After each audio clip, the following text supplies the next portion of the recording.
You, John Fitzgerald Kennedy, do solemnly swear.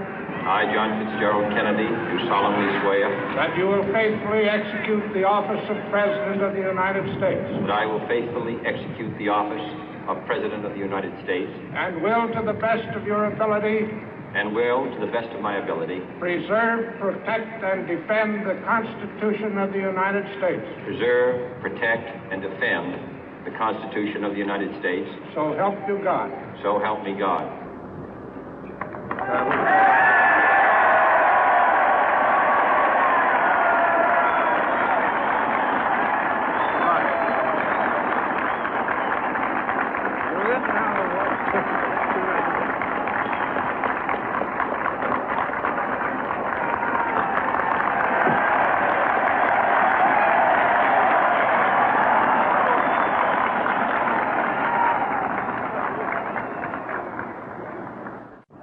Vice President Johnson, Mr. Speaker, Mr. Chief Justice, President Eisenhower, Vice President Nixon, President Truman, Reverend clergy, fellow citizens.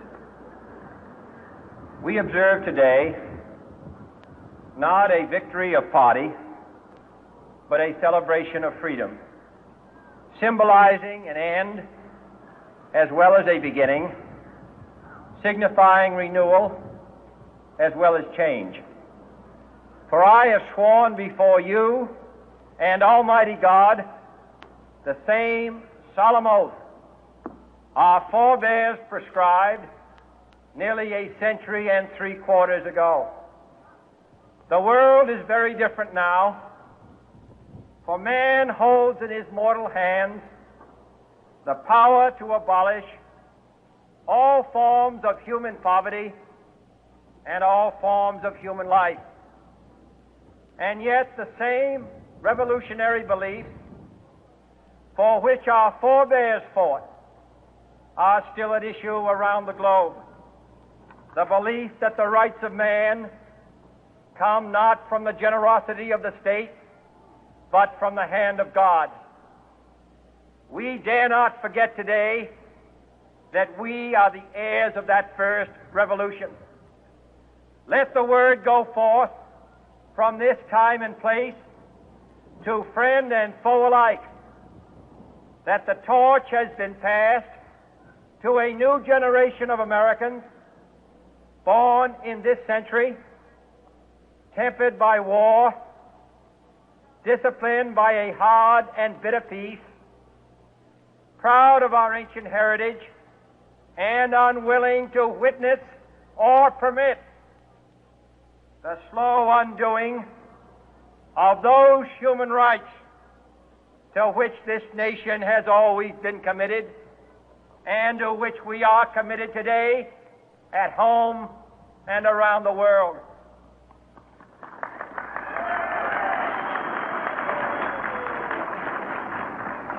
Let every nation know, whether it wishes us well or ill, that we shall pay any price, bear any burden, meet any hardship, support any friend, oppose any foe to assure the survival and the success of liberty.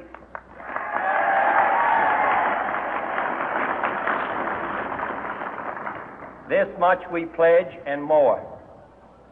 To those old allies whose cultural and spiritual origins we share, we pledge the loyalty of faithful friends.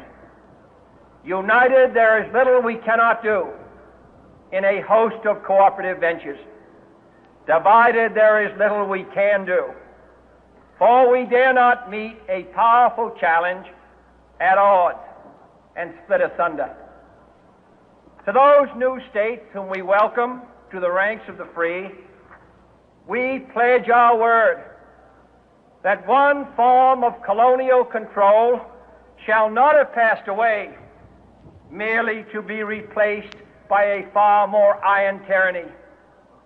We shall not always expect to find them supporting our view, but we shall always hope to find them strongly supporting their own freedom, and to remember that in the past, those who foolishly sought power by riding the back of the tiger ended up inside.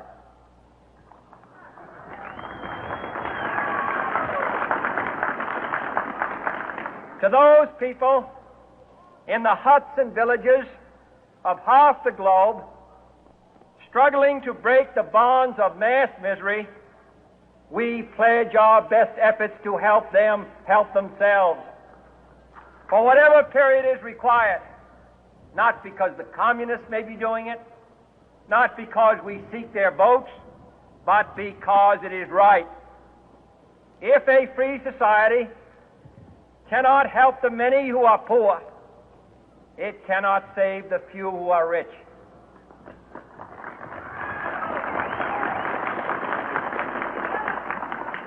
To our sister republics south of our border, we offer a special pledge to convert our good words into good deeds, in a new alliance for progress, to assist free men and free governments in casting off the chains of poverty. But this peaceful revolution of hope cannot become the prey of hostile powers. Let all our neighbors know that we shall join with them to oppose aggression or subversion anywhere in the Americas. And let every other power know that this hemisphere intends to remain the master of its own house.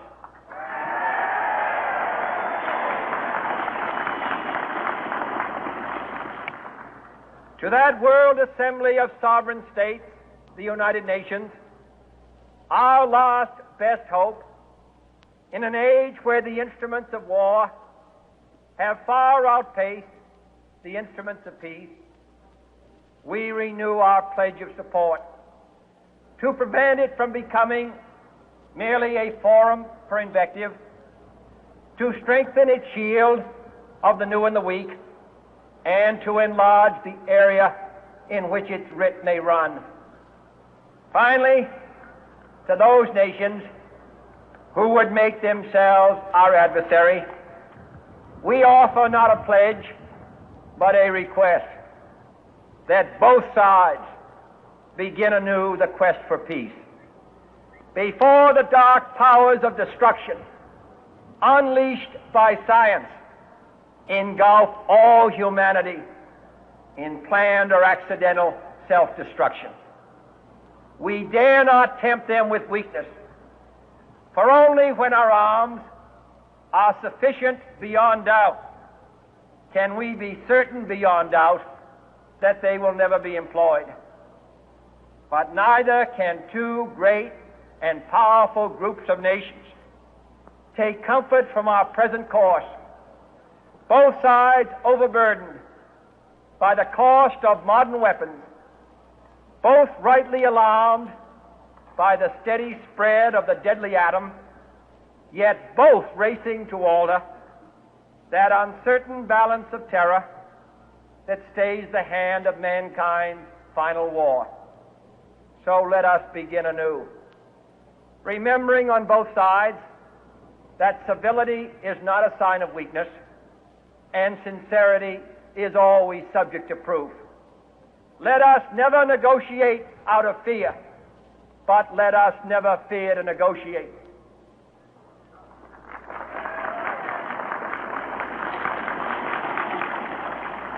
Let both sides explore what problems unite us, instead of belaboring those problems which divide us.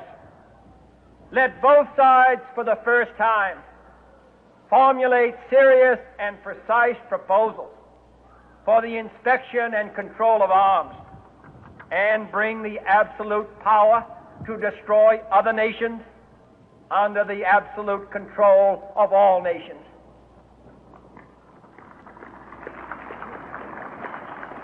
Let both sides seek to invoke the wonders of science instead of its terrors. Together, let us explore the stars, conquer the deserts, eradicate disease, tap the ocean depth, and encourage the arts and commerce. Let both sides unite to heed in all corners of the earth the command of Isaiah to undo the heavy burden and let the oppressed go free.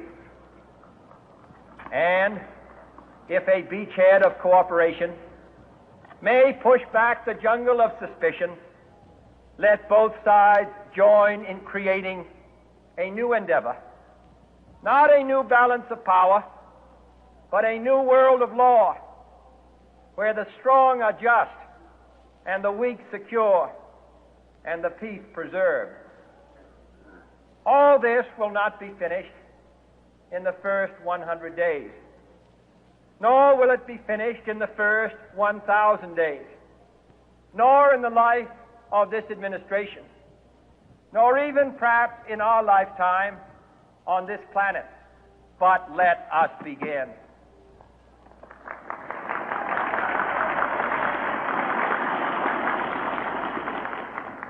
In your hands, my fellow citizens, more than mine, will rest the final success or failure of our course. Since this country was founded, each generation of Americans has been summoned to give testimony to its national loyalty. The graves of young Americans who answered the call to service surround the globe. Now the trumpet summons us again, not as a call to bear arms, though arms we need, not as a call to battle, though in battle we are, but a call to bear the burden of a long twilight struggle, year in and year out, rejoicing in hope, patient in tribulation, a struggle against the common enemies of man, tyranny, poverty, disease, and war itself. Can we forge against these enemies a grand and global alliance, north and south, east and west, that can assure a more fruitful life for all mankind? Will you join in that historic effort?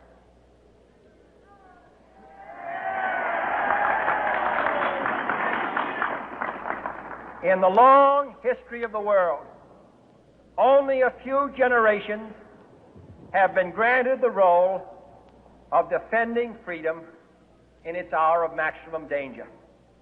I do not shrink from this responsibility. I welcome it.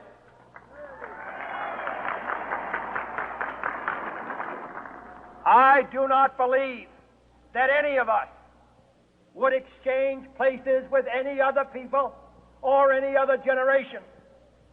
The energy, the faith, the devotion which we bring to this endeavor will light our country and all who serve it. And the glow from that fire can truly light the world. And so, my fellow Americans, ask not what your country can do for you. Ask what you can do for your country.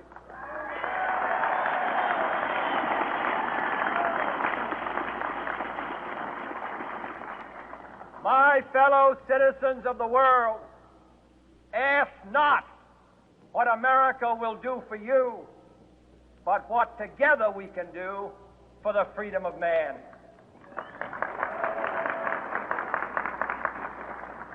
Finally, whether you are citizens of America or citizens of the world, ask of us here the same high standards of strength and sacrifice which we ask of you.